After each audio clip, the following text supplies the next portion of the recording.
Magandang umaga sa lahat, lalo na sa ating mga tagapanood, taga-subaybay sa ating channel. So, dito na po, dumating na po ang ating inaantay na ah, metal detector na galing po sa main lab. So, ngayong umaga is papakita ko sa inyo. Yan. Yan po ang ating metal detector. So, sa kasamang palad is wala namang na-damage, pero sana next time na sa mga mag-deliver, lalo na sa ating mga kumpanya, ay balutin ng maayos. So muntik nang mabasag ang CD ng ating metal detector, yung length niya.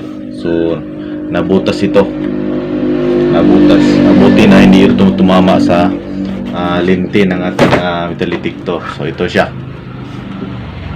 buti hindi dito tumama. So dito lang nakaligtas pa kunti. So ito na po ang ating metal detector. Mayroon na siyang CD. Yan. So maganda na siyang gamitin. Yan. Super sensitive po siya. Yan. At maganda dito kasi mayroon siyang deepness. Yan. Yung sa gilid niya mayroon siyang deepness ito. Yan, makikita natin. Yan. Mayroong lumalabas na deepness yung isa. Deepness yan. Mula sa ating pagtesting, yung isang bar niyang deepness is umabot ng 5 inches. So, pag dalawa 10 inches, pag tatlo is 15 inches. So, may deepness siya kung malapit na. So, makikita mo naman dito sa ating pinadala nila na guide. So yan po, makikita nyo. Yan. So napakaganda po. So wala nating metal yan. Wala nang metal. Napakaganda po. So yan. Tingnan natin.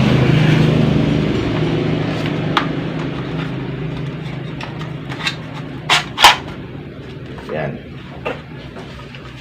Pwede rin siyang pabain. Pwede din paliitin. So itong lock niya.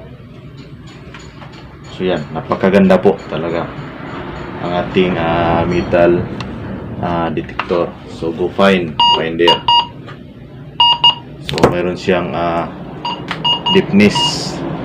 Napakaganda. Ang kagandahan nito is maliit lang. Kaya mo lang siyang itupi. So matutupi mo lang. Halimbawa pumapasok ng tunnel, yan ang purpose ko. Pag pumasok tayo ng tunnel is madadala natin kasi maliit lang. So kasya lang sa bag, lagyan natin, tanggalin lang natin at ito na siya. Yan ang kabuuan ng ating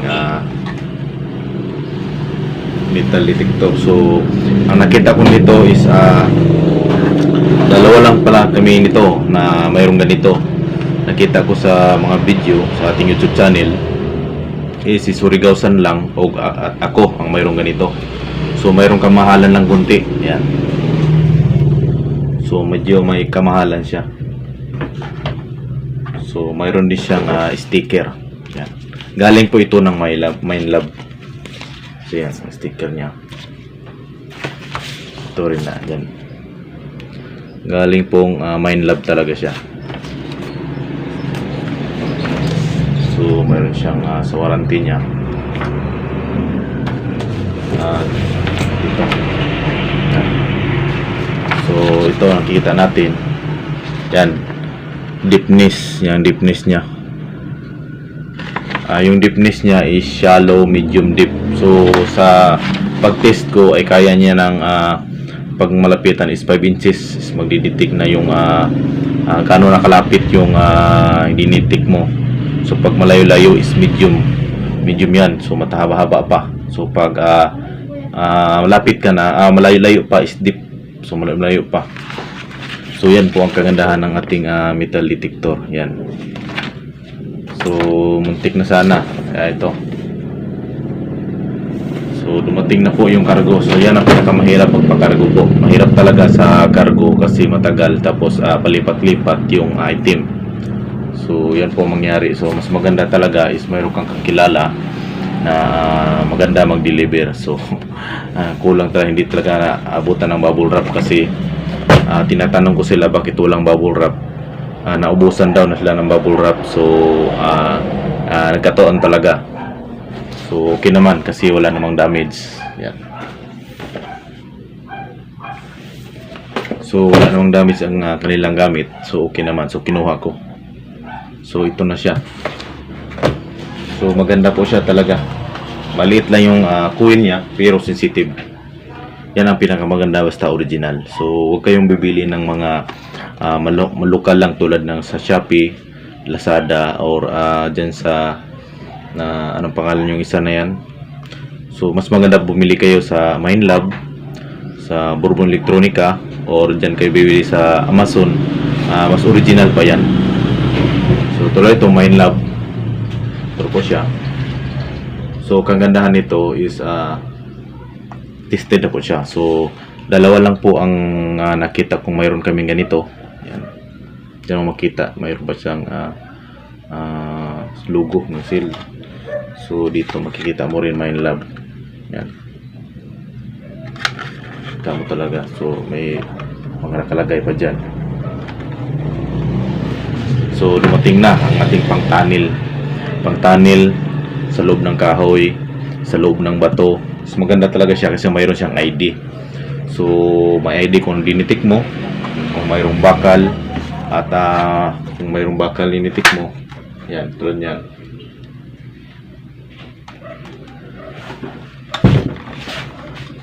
Yan, kung gusto mo ng mayroon siyang bakal, ito bakal, fuel, mga ring, dito ang mamahali tulad ng mga gold, silver, ito po ang madiditik niya. Ito siya. So ito po yung volume niya to volume. Ito po ang sensitivity. Ito, ang katabi niya is battery. So kung magditik ka, lalabas yung deepness yan. Yan. Malayo pa yan. Malayo pa ako sa lalabas yung deepness. So mas maganda talaga siya. So mas okay siyang gamitin. So makikita mo na kung anong i-detect mo. Pero hindi siya pwede sa sobrang lalim. Kung halimbawa sobrang lalim ang dinitik mo, is hindi naman siya pwede. So tama-tama lang mga 2 meters or pataas 1 meter to 2 meters. So maganda. So mas maganda na to sa ibang detector kasi yung ibang detector is wala kapag basihan, tunog lang. So ang maganda nito is mayroon ka na makikitang ID dito. So makikita mo na siya kung anong dinitik niya. So ito may kamahalan lang. So may kamahalan lang talaga nito. So maganda naman siya gamitin, sulit kasi original po siya. Talagang hindi mo masabi na fake si Gailing Minelab. So dalawa lang ang mayroon nito, ako at saka si Surigao-san. May kamahalan lang talaga. Ito nabutas ng delivery. Muntik na sana madamage. So return na lang sana. So yan. Kagandahan ng ating Go Finder. So napakaganda po ng ating metal detector. So sa mayroong ganito, kung mayroon kang ganito, is maganda talaga, take advantage sa mga rock enclosed treasure. So mga nasa loob ng bato or sa loob ng kahoy. O halimbawa mayroon dyan sa tunnel, sa gilid lang o sa wuling or sa saan banda, is malalaman mo na kung mayroong laman kasi kaya ito ng mga 2 meters, 1 to 2 meters, depende ang laki. So pag maliit, halimbawa kasing laki lang ng piso, siguro kaya naman mga 3 inches at 3 feet o 1 to 2 feet, 1 to 3 feet kaya basta malaki-laki. Halimbawa ng 5 is kaya po niya ng 2 feet, so kalaki. So tinatry ko na kanina. So ito na po, napakaganda, maliit lang coil niya pero napaka-sensitive po talaga siya. Totoo talaga sinasabi nila na napaka-sensitive nito basta original yung gamit mo. Napakaganda. Tapos makikita mo na ang dapat mong i-detect. So sa test ko, hindi po siya nagdi-detect ng 5 grams ng gold, ng kalaking gold na 5 grams. Siguro kailangan niyang malaki. So tinatry ko yung malaki, tulad ng mga 10 grams, kaya niya. Pero yung 5 grams below ay masyadong mahina. So 10 grams pataas ang kaya niyang i-detect. Malaki-laki talaga, 10 grams. So tinatry ko siya ng 10 grams is kaya siya. Pero yung 5 grams, ito tulad nito is di niya kayang detikin. 4 grams niya kaya. 10 grams po pataas kaya niya. Pero malakas siya. So tulad ng ring natin is kaya niya, kasi itong ring maabot ito ng 6 grams, 7 grams. So kaya niya. So yung maliit na grams lang hindi niya kaya. So ito mas maganda talaga sa pag-TTH. Tapos malagay mo lang sa bag. Tapos hindi ka na maglalagay ng mga tornilyo tulad ng ating detector dati is kailangan mo pa yung tornilyo na ilagay. So ito automatic na, tanggalin mo na lang, tapos fold mo na lang, is okay na, ready to detect na. So makikita mo na ang i-detect mo. So yan po ang kagandahan ng ating metal detector. So meron akong narinig dyan, tulad ng ating mga subscribers dyan, na mga buzzer na meron daw, narinig lang ko sa ibang video na sinisiraan siya na nagbablogger daw na treasure hunter hindi nakakuha, tapos naging vlogger na lang. So ang puntos ko niyan ay kahit ako sino siguro, hindi yan pwedeng ipakita ang mga item na recovered. Bawal talaga yan. Pag ako ang sinisira ng ganyan, hindi ko talaga papansinin yan. Hahayaan ko lang siya. Siya naman walang pera, di ba? So sa tayo may pera, siya wala. So hindi natin na papansinin yan. Wala namang problema sa atin, di ba? Ang naging problema lang sa pagtitiits niya, kasi siguro sa sobrang excited or namamadali, kaya naging napunta sa wala. So relax lang, ito lang masasabi ko sa inyo, is kunting relax lang talaga sa pagtitiits. Huwag masyadong excited, kasi kung para sa iyo is para sa iyo yan. Hindi ibig sabihin na makukuha mo talaga agad. So ito po ang maging kapartner ng ating locator. So ito ang ginagamitin ko, kapartner ng ating Tesla, at gagamitan natin ng ating pangalan yon, spark, at ilukit natin ng humid. So marami na tayong gamit para itis sa isa area na magpalukit ng tulad ng ating mga kasama dati na gustong matulungan sila. So ito lang talagang hinihingi ko dito is magtulungan lang. Magtulungan lang tayo dito. So kung ikaw hindi naniwala tungkol sa mga kayamanan, so pwede ka namang wag manood sa video na to at i-skip mo para hindi na magsakit yung kalooban mo, di ba? So ito lagi yung tandaan, ang pagtitiits po talaga ay walang bayad yan. Libre po talaga. Hindi po hinahanap natin dyan ang piso. Walang piso po na hinahanap natin dyan, kundi malaki po ang hinahanap natin. Isang hits mo lang is mababago mo yung buhay mo, depende sa laki. Kung siguro kung sobrang laki ang na-hits mo, kahit pa kamag-anak, mga kapatid mo, is kaya mo payamanin. Siguro kung tama-tama lang, parang sarili mo lang, siguro kaya talaga ang ipahits. Ito lang ma-prove sa inyo, at marami na pong nababagong buhay sa pagtitiits. Kaya kung ikaw nanood ng aking video, kahit sideline lang, Sabado at saka Linggo, pwede kang punta sa bundok at hanapin mo ang pinaka-legit na sign. Kasi karamihan yung iba, hindi po talaga legit yung iba. Hindi masyado legit. Talagang ginagawa nila ng sign. Hanapin mo lang ng sign. Isa lang ang naging problema sa lahat. Hanapin mo lang ang pinaka-legit na sign. At doon ka na mismo mag-focus. Huwag ka na maghanap ng iba. Di ba? So kung yung legit sign mo rin, kung mahirap, naging mayroon tubig, ayan, pinakamahirap din. So maghanap ka na rin ng iba. Kasi pinakamahirap mag-TH po sa tubig. Marami akong site na pinupuntahan talagang sa mga kaibigan ko ay mahirap talaga mag-TH sa tubig. So mahirap. So mayroong gusto magpaditig sa akin, at ito lagi kong paalala sa inyo, hindi na po ako tulad dati na magdiditig sa ibang mga site. itong ginagawa ko is tumutulong na lang sa inyo na masundan ko kayo, masundan nyo ako, at masundan ko kayo kung ano ang mga hukay nyo, kung legit ba talaga yung mga sign mo, lalo na sa ating mga customer dyan na laging pinadikod. So hindi pa tayo nag-hits ng bago, so hanggang 9 hits lang po ang ating mga customer. So iwan ko bakit natumal. So hanggang 9 hits lang po sila, so wala na pong nadagdag, yun lang talaga. So hanggang ngayon, so siguro nalaman ko naman is tag-ulan na, di ba? So tag-ulan na, so mahirap nang maghukay, lalo na pag matubig ang site. So relax lang talaga, huwag masyadong mamadali sa ating site, kasi pag masyado kang madali, maging excited ka, yan na po ang dahilan ay nagkalito-lito na po kayo. So lahat ng bato na naging hinala mo, ito lang maging aware ko sa inyo. Tingin mo pag mabigat, basagin mo yan, baka dyan po ang laman.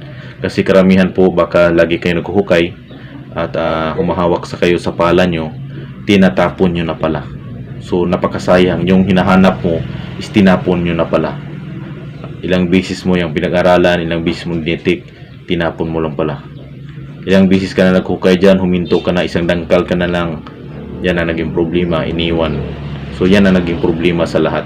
So maging mapamatyag talaga sa paghukay. Hindi ibig sabihin na alam mo ng sign sa taas, alam mo na ang spot sa ilalim. So kung mayroon kang makagamitan sa pang-tunnel, mas maganda. Kung locator, ang locator talaga, ulitin ko sa inyo, pang-locate lang yan sign. Kahit sinong tatanungin nyo dyan, pang-locate lang talaga kung saan ka pwedeng maghukay. Hindi ibig sabihin ginagamit mo yung locator mo sa ilalim ng lupa. Ang mas na magandang gamitin is mayroon kang aura meter, or mayroon kang kung may kakayahan kang may bumili na may pira, bumili ka nito. Ito makaka-recommend ko sa inyo. Kung wala kang bumili ito, bumili ka ng mumurahin na tingin mo alam mo yung detection, yung hindi magdidetect ng mga bato. Di ba? Ito hindi ito magdidetect ng mga bato. Kaya ko ito kinuha kasi hindi siya tumutunog mga ion, yung mga bato na ano. Pero malalaman mo naman kasi mayroon siyang ID. Kung sakaling tutunog siya ng bato is mayroon na siyang ID. Ionic, di ba? Yung mga iron na mga bato na mga naghalo. So normal yan sa ating site, na lalo na pag positive site yung tinira natin, yung mga bato niyan hinahaluan niya ng chemical na mayroong bakal na didetect. Minsan nga mayroong gold na maliit dyan eh. Hindi nyo siguro naranasan na mayroong mga bato na nilagyan na maliit na mga gold para maging decoy yan sa maging gadget sa lahat. So yan po ang laging nating tandaan, na laging mapagmatyag po tayo. Hindi ibig sabihin na mayroon ka ng gamit is alam mo na. Hindi lahat ng area is magkapariha ng living, di ba? So may nahukay na sa puno ng panangka is 5 feet, tapos yung sa liti nakahukay ng nangka din, ang lalim doon is 3 meters. So hindi talaga magkapariha sila ng lalim. So ang tandaan lang natin, mayroon kang gamit, at sa paghukay ng 2 meters tisdig, diyan po malalaman natin ang lalim. So kung mayroon ka nito is malapit ka na, malalaman mo na kasi may indicator siya eh. Mayroon siyang indicator sa lalim. So malalaman mo siya. Saan ba yun?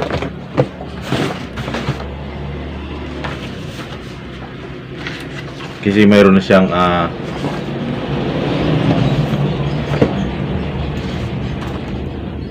nawala na tayo. So mayroon siyang indicator ng lalim na kaya mong tingnan. Yan. So mas maganda pag mayroon kang ganito. So itong price na to is pinakamababa lang to. Mayroon pang mataas nito na tulad nito is pinakamababa lang to. Pero mas maganda na to kaysa wala. 'Di ba? Mas maganda na rin to kasi mayroong ID. So malalaman mo ng detection mo. So hindi lang siya magdidetect ng maliit na gold na tulad ng mga 5 grams pababa. So hindi masyado siya magdidetect. So 10 grams pataas pwede siya magdidetect. So kaya niya magdidetect ng kahit ano. So click mo lang dito kung ayaw mo ng metal, is mayroon naman siyang option. So kung ayaw mo magdetect ng metal. So yan lang po guys. Maraming salamat na nanood ating video, at God bless po sa inyo. Lagi kong ipinapaalala at lagi kong itunuturo sa inyo ang dapat nyo gawin, kasi ito po talaga ang tulong para sa inyo. So hindi po ako talagang baka sabihin nyo is nagbibinta po ako ng ganito. So hindi po ako nagbibinta ng ganito. Kung gusto nyo, bumili kayo para malakihan kayo ng bayad, di ba? So kung gusto nyo, bumili kayo doon sa Minelove para tingnan kung gaano ba kamahal nito. Para kayo ang bumili, para kayo magbayad. Hindi ako, hindi sa akin. Baka sabihin nyo, pinapatungan ko yung pira nyo dyan. So, hindi po ganun. Kasi yung price talaga is hindi po talaga fixed price kasi bayad pa kayo ng deliver. So, mas mahalan pa. Pagdating sa in-order mo, halimbawa may damage, naging problema pa yan. So, mas maganda pag mayroon ka yung pagkukunan na yung item nyo is safety talaga. Hindi yung pagdating. So, dito, wala, muntik na sana. Na-damage ito. Yan. Pero hindi nabasag yung salamin. Kunti, lapit na dito na yung salamin. Kunti na lang mabasag. So, yan po ang pinakamagandang detector. So, dalawa lang po kami na mayroon nito. Si Surigao-san at ako mayroon. Yung apply natin sa Surigao-san. Yung magaling po sa decoding sign. At dalawa lang po ang hinahangaan ko, isang treasure hunter. Si Sir Elmo sa Bolt at si Surigao-san. Yan po ang pinaka maganda sa pagdating sa treasure site. At mayroon naman dyan si Sir Chris Sniper is magaling po dyan mag-decode. So, gumagamit lang kasi sa mga gadget is kami po si Surigao-san at yung apply natin ay si Elmo sa Bolt. So, sila po ang mga banggiitan sa Bisaya, banggiitang treasure hunter.